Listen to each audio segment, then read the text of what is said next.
Hey everyone, welcome back to the Philbrook Football Podcast. We'll be going over the insane divisional playoff weekend that was full of, just ridiculous moments and membranes, you could say. I'm joined by Isaiah, of course, as always. Always me. And let's get into it. So we'll, just like last week, we'll go over every game and just kind of analyze what happened. And most of you have already seen the games and know, kind of what was going on. So, but here's our take on it. Yeah. So we'll really quick go over the Falcons and Eagles game. The Eagles won 15-10.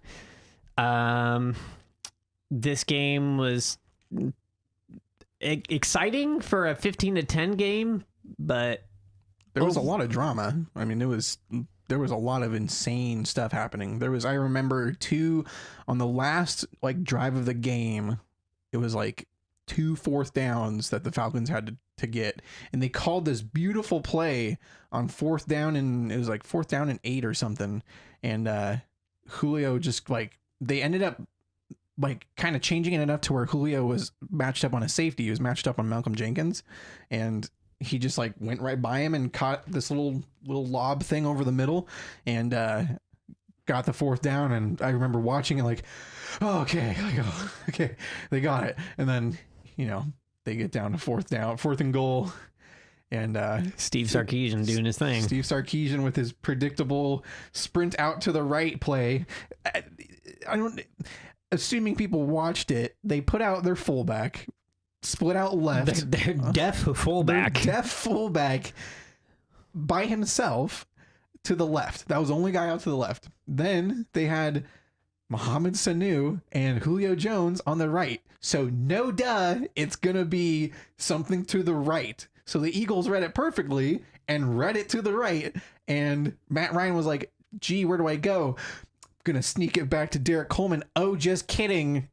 There's all these guys over there. He's covered too. So then he has to try to make something happen, and he gets it to Julio, but the timing was off. So by the time Matt Ryan threw it, Julio hadn't even jumped yet, because there was a lot of controversy about whether Julio had gotten interfered with or not before that, when Matt Ryan was originally trying to get it to him, but he got pushed down, they were saying, by I think Jalen Mills.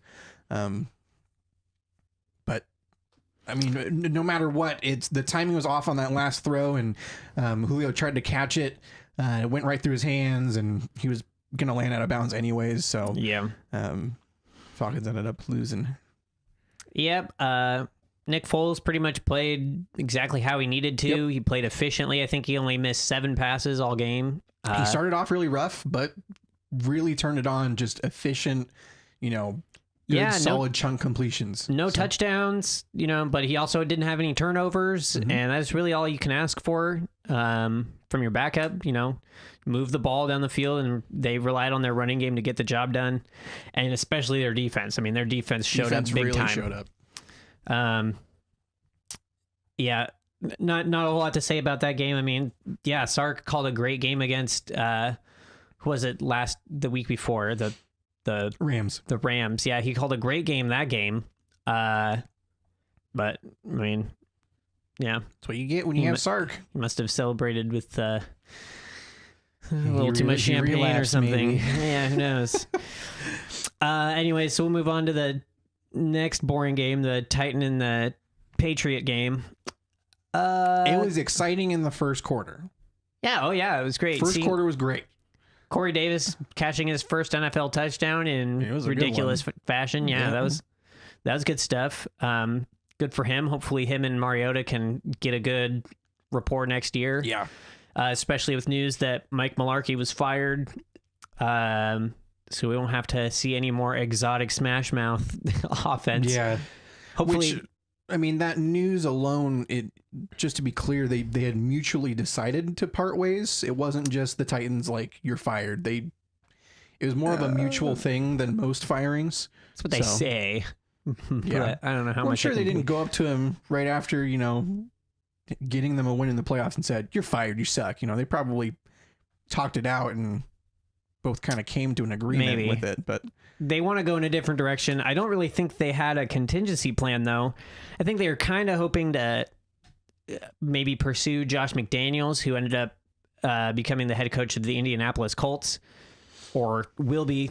That's the report. That's what's being said. Yeah, nothing's official yet, but that's all signs are pointing to that. I mean, if I was McDaniels, I'd want to go to Tennessee. I think that job looks a lot better. I don't know why he was going after Indianapolis. I mean, that's a lot of the discussion about that is, okay, you have this guy that worked with Tom Brady, dude has just been killing it in New England, and he'll have Andrew Luck to work with in Indianapolis, but that's assuming Andrew Luck steps on a field again and is efficient. I mean, he's had some serious surgeries and injuries. Like, who knows if he'll even be the same guy?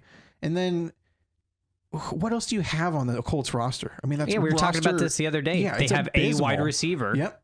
And, Dante Moncrief's not terrible. He's a good red zone target, but he doesn't offer much else. Yep. And they don't really have a great offensive line. They have a couple of good players on the offensive line, but not a whole lot to build around. And look at the running backs. Your running back is about to retire. I mean, he'll play probably another, maybe next year. And then I can't imagine Frank Gore goes till he's 36. But yeah, and there's an opportunity for them with the number 3 pick, I believe. They could decide to draft Saquon Barkley, but they have so many more holes on that team. I mean, I don't know if a running back, if Saquon is going to make that much of a difference from, between him and somebody in the 4th round, like, Rashad Penny or Royce Freeman, those kind of guys, you'll still get great value out of them. Well, they can also, because of Bryce Love deciding to stay at Stanford for his senior season, they could also just wait till next year to get a running back and get some other big piece this year in a draft that's supposed to be pretty good. Yeah, or they could even wait till the 2nd round this year and just draft a guy like Darius Guice. I mean, that guy he would be a great runner for them as well. They have a lot of options. I think ultimately they'll probably end up taking Connor Williams, the tackle out of Texas. He's the top tackle this year. They just need they need to know that if they're gonna have any chance to compete, they need to keep Andrew Luck healthy. If he even steps on the field, whoever their quarterback's gonna be, they need to be able to keep him healthy. So, anyways, we're getting away from the freaking Titans and Patriots here, but what we're trying to say is, I mean, look at the Titans roster. They have their franchise quarterback. They have a really solid receiving core of Eric Decker as a very solid veteran and pretty elite talent once I think Mariota and him get a good connection going. He's a great guy to have on their team. They have a really sneaky good wide receiver core that just doesn't get a lot of credit because of the system they play in. It's kind of like the Seattle stuff from, during their serious Super Bowl runs where it was all about all these wide receivers aren't that good. It's like, well, it's more about the system, not really giving them a ton of opportunities. Well, they're a running team at their core. That's what the smash mouth offense is about. They were using DeMarco Murray. They're running him into the ground, and then Derrick Henry to close out the game. But I mean, Corey Davis should end up turning into a really good talent. He's got all of the tools, and he showed a lot of good stuff in that Patriots game. He was doing a great job for them, and Rashard Matthews is a great number 3 for them, who has, up until this year was their number 1 wide receiver, and he's got really good talent, and he's a pretty tough guy. I think that their receiving core overall is pretty good. They have Derrick Henry, who's going to be a star. He's going to be a star in this league. They have a top 5 O-line. Their defense needs some work, but I mean, their secondary is pretty young, but also really good. Adoree Jackson's a great corner. Kevin Byard is a great safety. He made all pro this year. I mean, their team has a lot of great pieces to build around. I just don't see why you would, as a guy like Josh McDaniels, why you would want to go to a team that's basically still in rebuild mode other than their quarterback. It might simply be that the expectations are going to be lower for him in Indianapolis than they will be in Tennessee, because they're going to be like, well, he has a lot of work to do in Indianapolis, similar to the John Lynch, Kyle Shanahan situation in San Francisco, where it's like, they have a lot of rebuilding to do, so we're going to cut them some slack if they don't have a great season for the first couple of years. Although now that they have Garoppolo, they're going to expect the Niners to win 12 games every year, but like, but like they'll probably be happy with like 9 wins next year. Yeah. Yeah.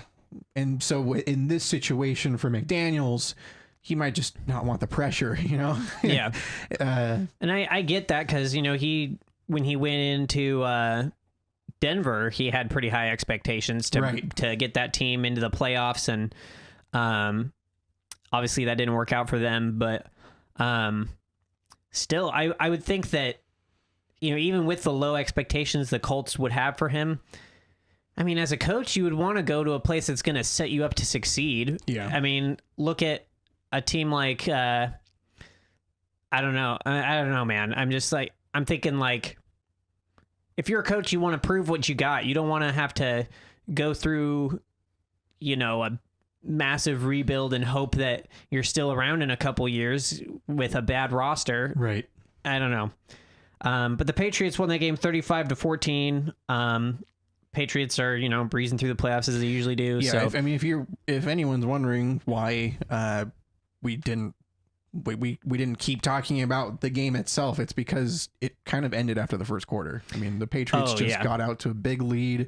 It was like 28-7 at one point, and it just never stopped from there. Yeah, I mean, Tennessee's defense struggled really hard with the running backs. So like they could not cover Dion Lewis and James White.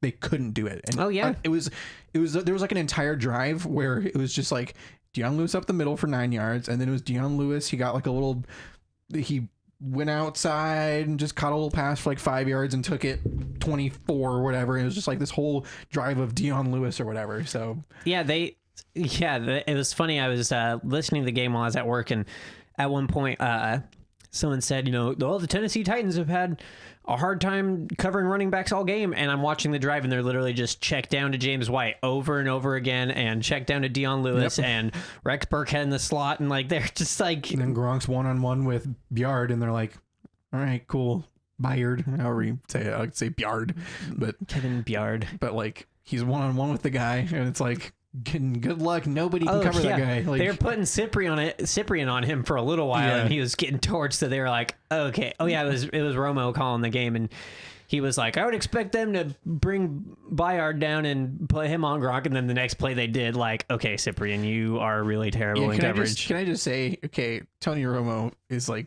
my favorite announcer. That guy is so hilarious. He keeps it real. He keeps it real because he was just in the NFL, so he's just like.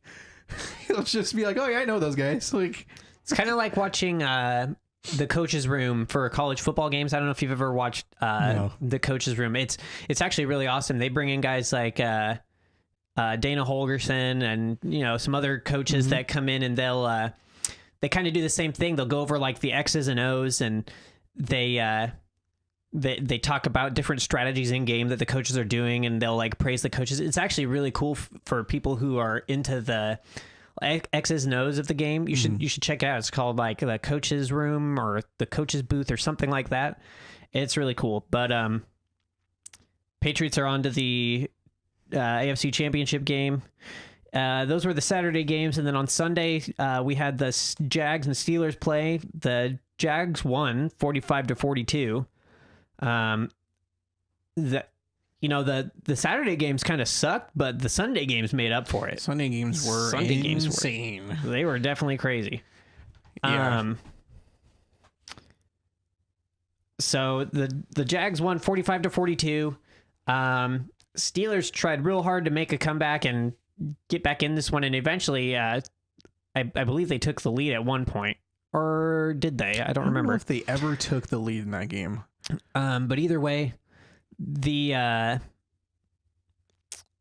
have been up like 28-24 at some point, but I don't know if they ever had a really big lead. Sorry to cut you off. No, it's all good. Thinking, yeah, the Jags just abused their defense, man. That team, since losing Shazier, I mean they dropped off like that. It was pretty bad. It was night and day after they lost him. A lot of analysts were saying, you know, well, Fournette's not going to run all over him like he did the first time. It's like, no, you're right. He's just going to get 3 touchdowns in this one. It's like, dude went ham against them, and like Bortles just did his game manager Bortles thing, and they got it done. And really the Jags defense, until Pittsburgh started making that late comeback, I mean, they were killing them. That defense was just destroying them.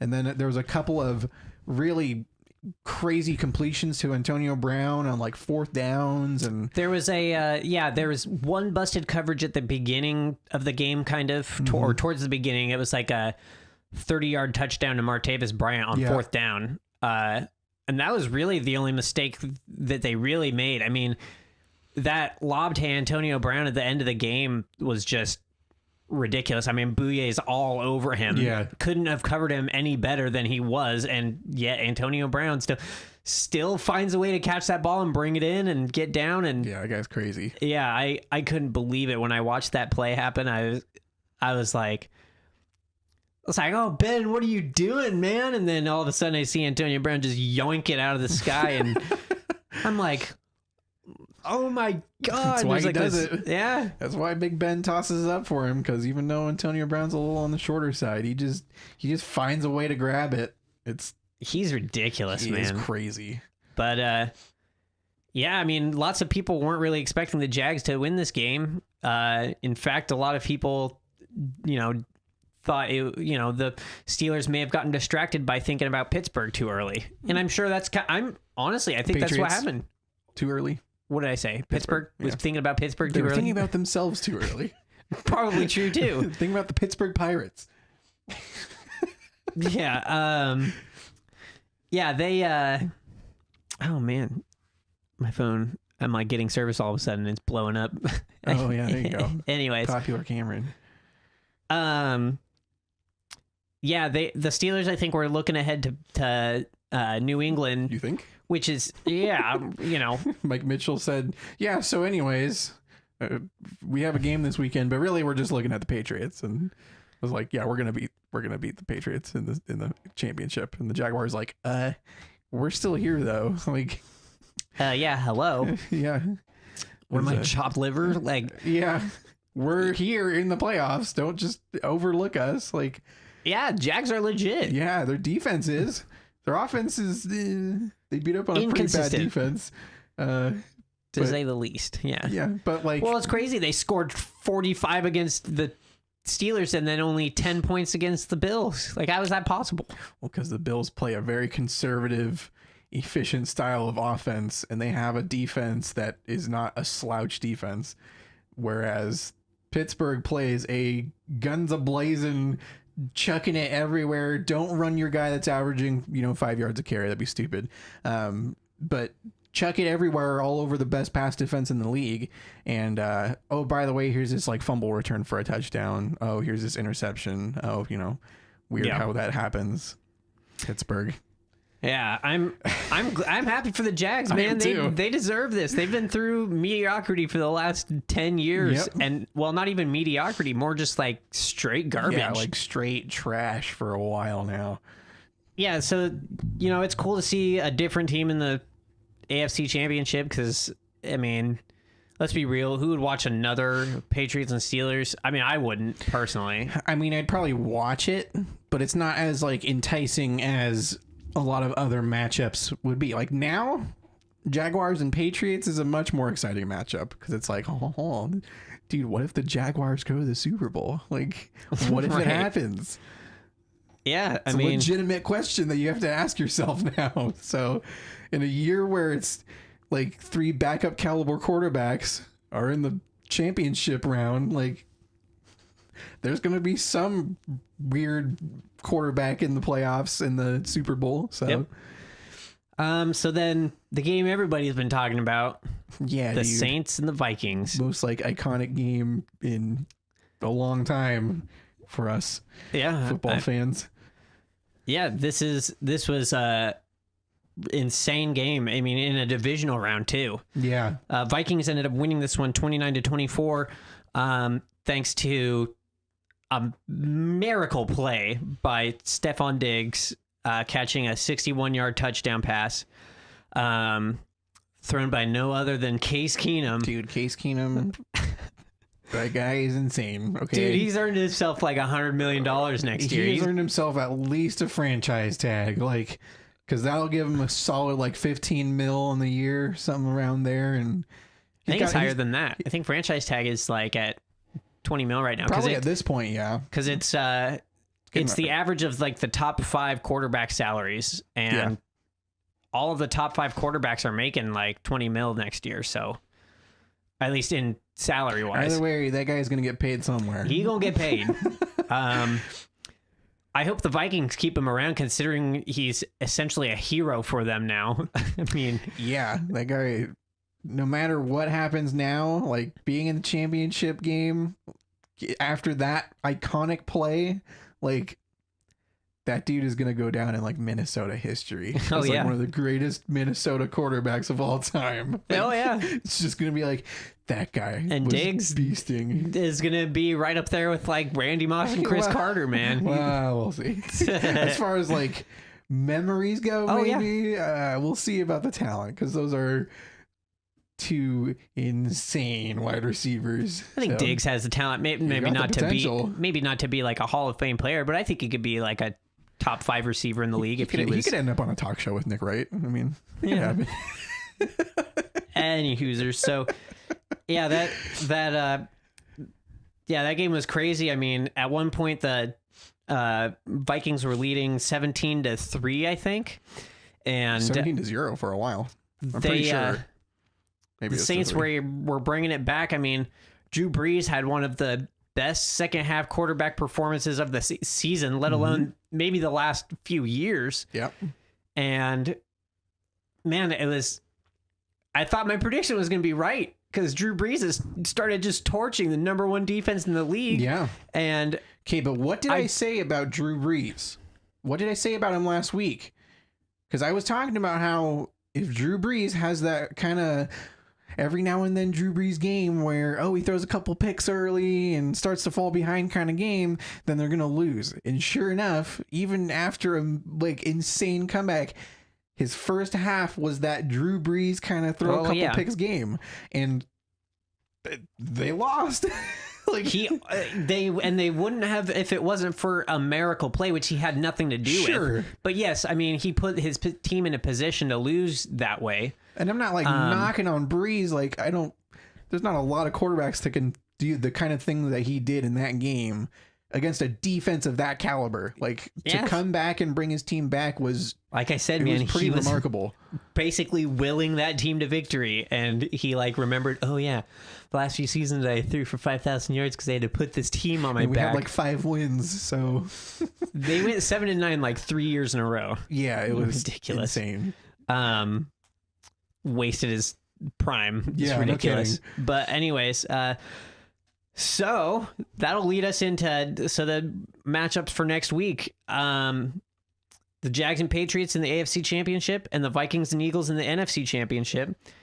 I'm wondering if Jeff Fisher's going to, take some credit for setting up the Vikings and Eagles. Yeah, those are my quarterbacks.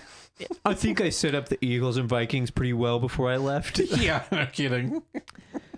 God, somebody hire me, please. Yeah, it's really we're kind of seeing everything come into fruition here, seeing just how terrible of a coach Jeff Fisher was, considering Case Keenum is now lighting it up with the Vikings, and Nick Foles. The fact that Keenum got MVP consideration this year, like right. And then hello, Nick Foles, while he isn't lighting anybody up, he is certainly playing better for the Eagles than he ever did for the Rams. Yeah. So the line right now for New England and Jags is they think that the New England's going to win by 8.5. And that sounds kind of insane to me. I don't know about you. Like, yeah, they beat up on Tennessee last week, but the Jags defense is so insane. Yeah. They're so good. If I'm being honest, I kind of I was going to say that I think Jacksonville's going to win this game. It's a hot take. That is my hot take. They're in Foxborough. But is it really that hot of a take? Like, I understand. Okay.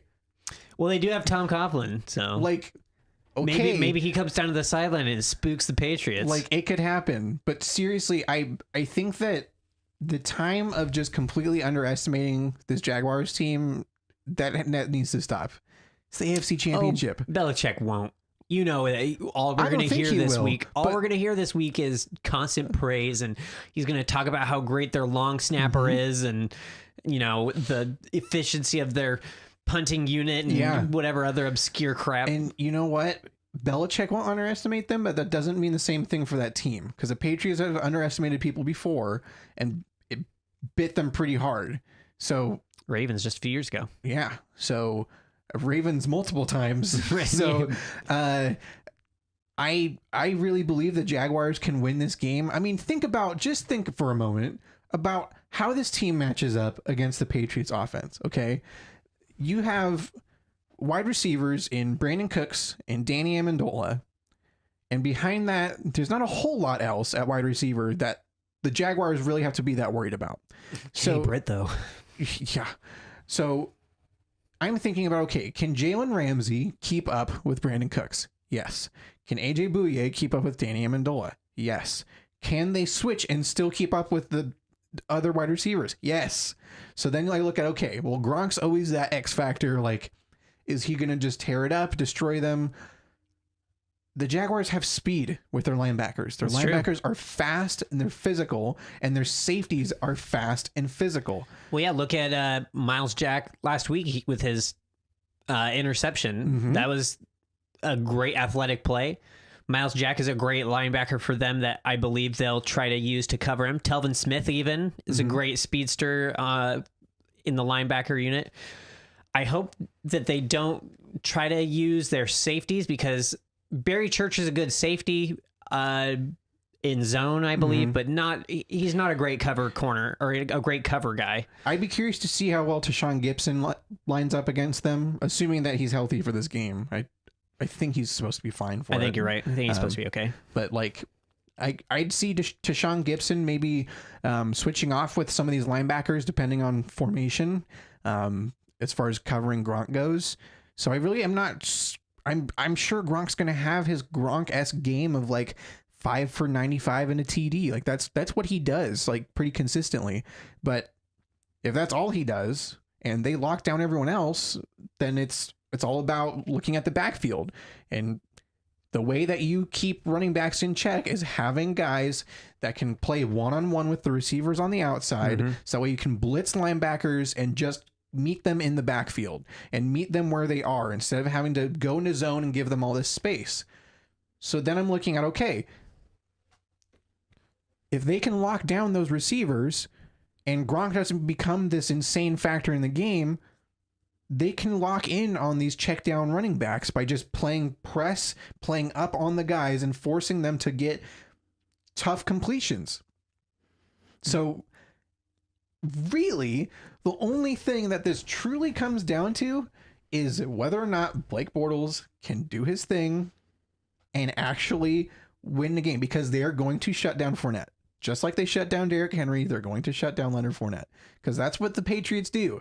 They look at your top weapon and say, okay, you're getting shut down. They're not worried about Keelan Cole and whoever else they even have at D.D. Westbrook and like no one else. There's nothing to be super concerned about. Yeah. So I'm telling you, Stephon Gilmore and Malcolm Butler are like, all right.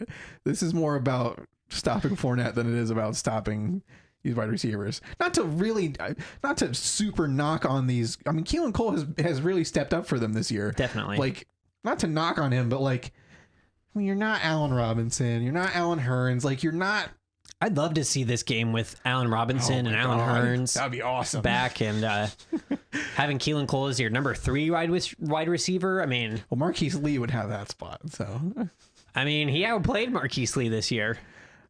He really came on for them, man. He ended up with like 700 yards in just a few games. Yeah, I mean, either way, if your fourth option at that point is Marquise Lee, you're doing pretty well. Yeah. So, like, yeah, I think it's for the Jags. It's really going to come down to them stopping the run game, because it's something they haven't necessarily struggled with all year, but it's been their only, air quotes here, weak spot. Right, is their ability to stop the run. But Tom Brady has always had a little bit of problem under pressure. So if they can get pressure on him in the pass game, they should be okay. But that run game is going to help set it up so they don't get so much pressure because it goes vice versa too, though. Especially with the Patriots, is their run game really opens up when their pass game is going well, and because they have Tom Brady, their pass game is normally going well. Yep. So the only time that you really see them struggling is like the game earlier this year against the Dolphins, where the pass game just wasn't clicking and their run game wasn't clicking because of that. So looking at that Patriots O-line, that is an exploitable O-line, and Jacksonville is a team that can exploit it pretty hard. So I think that you're pretty spot on about really just stopping the run game, because that secondary will do its job. Yeah, I hope that of course I think everybody's rooting for the Jaguars. I mean, sure, yeah. The Patriots are essentially, America's most hated team outside of, all the bandwagons in Foxborough, and but all over the US. Yeah, but I mean, the Jags, I don't know, I have this sense about them. They feel like the team of destiny this year. Them and the Vikings, at least I in feel the that AFC. Way about the Vikings. At least in the AFC, in the AFC, the Jags have been underrated all year. Everybody's been talking smack about them, and they just keep freaking winning games and pounding people in the mouth for it. And the Vikings are, doing the kind of the same thing in the NFC, and I think part of it has to do with the Case Keenum story and losing Dalvin Cook and stuff like that. So, earlier this year, I would have said that the Eagles are, but they lost Carson Wentz. So, I mean, it's, they were the team of destiny until they weren't. Yep, until Nick Foles started games. And then it's like, well, I mean, we'll eat our words if Nick Foles wins the Super Bowl, but I mean, oh my God. I don't know if that's going to happen. But he'll get in the Hall of Fame if he does, man. Yeah. If he wins a Super Bowl and against either of those teams, like, if he can beat the Vikings, I mean, my God. Let's just retire there. Yeah, I just stop while I'm ahead. You got to the Super Bowl, retire while you're ahead. Eagles are used to that kind of stuff anyways. Sudfeld take the loss. Oh, God. I think Eagles fans would have, like, mass suicide pact if they just, like, went to the Super Bowl again and lost. Oh, man. Anyways. So who are you taking, Jaguars or Patriots? Man, I can't confidently doubt the Patriots. Of course I want freaking Jacksonville to win this game. Everybody wants Jacksonville to win this game. And I think they can win this game, but they would have to play a near perfect game, and I don't know if I can trust Bortles to do that. So realistically, logically, I'm going to take the Patriots. There's nothing about them that says they are going to lose this game. Yeah, their defense is a little exploitable, but I mean, the Jags offense just isn't great. Their strength is the defense. Yeah, they put up 45 against the Steelers, but I mean, come on. The Steelers are not on the same level as the Patriots are. And they might have some players that are better. They might have, on paper, better defense, but the Patriots are just so much better coached. So, I think the Patriots are going to win this one. I don't think that they'll win by 8.5 points. Yeah. I think that's a little unrealistic. I think it's going to be a low scoring, whoever, scores the final touchdown kind of thing is whoever scores last is going to win this game. I don't think that either team is really going to move the ball very effectively. It's going to come down to who makes the plays. I feel like this is one of those games where it's going to be a weird score at the end. It's going to be like 19-16. It's like 19 to 12 and a half. Yeah, like some weird score, But I mean, I'm all about matchups, and like normally I'd be like, okay, playoff experience. Patriots have them beat in a landslide, but like they just wasted on the Steelers. Who have nothing but playoff experience. They just have playoff experience up the wazoo. So like at this point in the playoffs, it's like you just look at matchups because the playoff experience is like it's a factor, And well, once team gets hot, I mean, that's that. Mm-hmm. And like Seattle didn't have playoff experience, not at least not very much of it when they won their Super Bowl. So, and they just like were hot all year and took it to everyone all year and won the Super Bowl against a team with the a guy that has offense in history, a lot of playoff experience, in Peyton Manning, the number one scoring offense, and all this stuff. Like, it can happen, and we've seen it before. So, I think Jacksonville can seriously take this game, and I'm not even trolling. Like, I see where you're coming from. I don't think you're trolling. Legitimate chance of winning this game, and should be. Losing by 8.5 is just disrespectful. That's rude. It is rude to the Jags. I mean, what more do they need to prove to people to take them seriously? Right. I mean, the Vikings and Eagles, the spread is only 3 points, and it's like, really, you're that confident in Nick Foles and that offense, but you're not as confident in the Jaguars. I mean, come on. Okay, so let's get into that one. The Jaguars against the Eagles. So the Vikings against the Eagles. I'm all about the Jaguars right now, man. So the Eagles and the Vikings. So they're going to be playing in Philadelphia. Luckily, Carson Wentz at least got them the 1 seed, so they had home field advantage through the whole thing.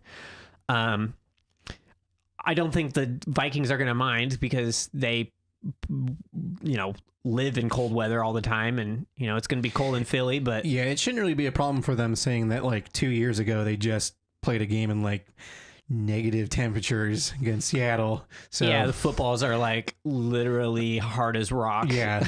No squish to them. Back when Blair Walsh had an excuse. God. Well, he was their whole offense that game anyways. Yeah. He scored all their points, and then he missed the one, and everybody's like, he's god awful. And then we were like, no, he's good. He'll be all right. He just needs to get his head right. Come to Seattle. That's where you'll get your head right. And then it turns out that it just broke him. So turns out he's just actually bad. Yep. Anyway, so yeah, they'll be playing in Philadelphia. It's supposed to be real cold. But it's okay because Case Keenum's got ice in his veins anyways. Yep. He gonna play. He's a cold-blooded killer. Yep. So, I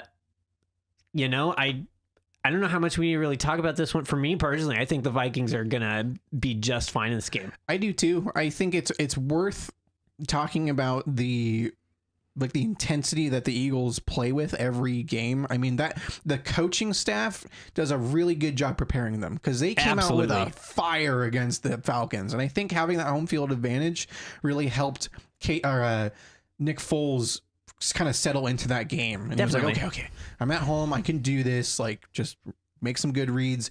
And I think that's going to help him in this game too. Just having that kind of home field comfortability. But I like the Vikings roster way more.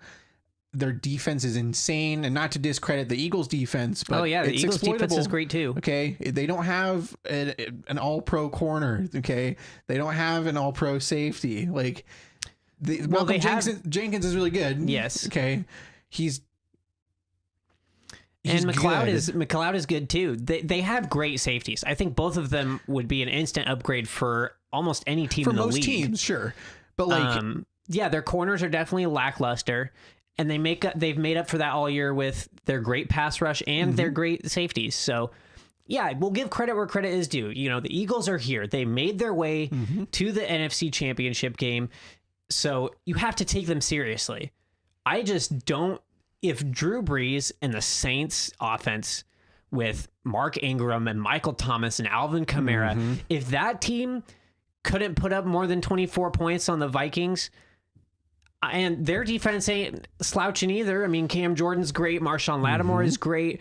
Even Marcus Williams, who whiffed the tackle. I mean, he set them up with an interception earlier in the game. He had a great year. I mean, that Saints team had a great defense. Not as good as the Eagles, I don't think, personally. But they were definitely about the same level. If they couldn't beat the Saints, or if they couldn't beat the Vikings, I just don't see a world where Nick Foles is able to bring that team to a victory, because I mean, Vikings defense is there's no holes anywhere on that defense. I don't see a hole anywhere. Every position is either a great player or a very solid player, and they have great depth. There's just no weakness. I don't see a weakness. I mean, I think the big matchup we have to look at is just that the Vikings offensive line and the Eagles front seven, especially specifically their front four, because if they can get that interior penetration on Case Keenum, because he's Fletcher Cox. Yes, with Fletcher Cox. Penetration with Fletcher Cox. If they can get that, Case Keenum is good at stepping up in the pocket and delivering on some throws. He's not as good at getting away from interior pressure. Most quarterbacks aren't. Oh, yeah. I mean, interior pressure is really hard to get away from. That's Tom Brady's weakness, is that interior pressure. So, well, that's like in the Giants Super Bowls against them, they would line up Jason Pierre-Paul at defensive tackle. Yep. To get pressure up the middle. Yeah. Yep. So, in that regard, if the Eagles can bring that pressure up the middle, then that's going to help shut down the run game, and it's going to help make Case Keenum a little bit anxious and make some bad throws. So, but the Vikings offensive line has done a great job all year of keeping him upright, and no matter what the challenge is, they have been able to get it done. I mean, like you were saying, Cam Jordan's a fantastic player. Saints have a pretty good pass rush, and they blitz a lot, and they were still able to win. So an Eagles team that blitzes almost just as much and has some really good front seven players, they should be able to get some pressure on him. But I think that Case Keenum has showed that he can handle the pressure and that he can make all the throws he needs to make against some corners that are not as good as the ones that he just faced in New Orleans. We'll say what you want about passer rating, but I was looking at a stat yesterday, or maybe I saw it today. It said that in last week's game, when he was under pressure, when he wasn't under pressure, he had a passer rating of over 100, and when he was under pressure, his passer rating dropped down to 5.1. It was really bad. Okay, so in terms of passer rating, he can't handle the pressure. Although, yeah, but when you watch the tape, I mean, he's been doing it all year. He's been getting out of the pocket, scrambling, making plays happen. And in general, he's not a scrambling quarterback, so it doesn't surprise me that if under pressure, he's having a hard time getting things done, because he's not Russell Wilson, he's not Cam Newton, he's not these guys that can just escape from everything. So Bortles. Case Keenum's no Blake Bortles. Yeah, and that's saying something. Anyways, yeah, I'm gonna take the Vikings pretty confidently in this one. I just don't think the Eagles are gonna be able to get anything really going on offense. Whereas I think the Vikings, while they may struggle on offense, they'll have opportunities to make plays. Diggs and Thielen have been a great combo for them, and Diggs has really come back alive this last few weeks with Keenum remembering he exists and like throwing to him. And they found a really balanced attack. Now, what you were saying about their front seven, it is concerning for their run game, because it's going to be cold. They're, both teams are going to want to run the ball better or more. And I think that the Eagles have a better run game than the Vikings at this point. Jerick McKinnon and Latavius Murray have been a great combo for them. They haven't been slouching. They've had some great games together. But the Eagles, their run game has been pretty spectacular all year, with Jay Ajayi, LeGarrette Blount, and even Corey Clement has been pretty good for them as well. That's the only concern I have, is if they can't get anything going in the passing game, the Vikings, then they don't really have a run game to lean on. Right. So it's more complimentary than anything else. Exactly. So. It's good enough to keep defenses honest. Yep. And they can't just sell out against the pass. That's my only concern with the Vikings. Otherwise, I think defensively, they match up great. Alshon Jeffrey against Xavier Rhodes. I'm taking Rhodes every time. Yeah. Torrey Smith, or whoever their number 2 wide receiver is, against Trey Waynes. I think Torrey Smith is a burner, but Trey Waynes has 4.3 speed as well. So, he matches up well against him.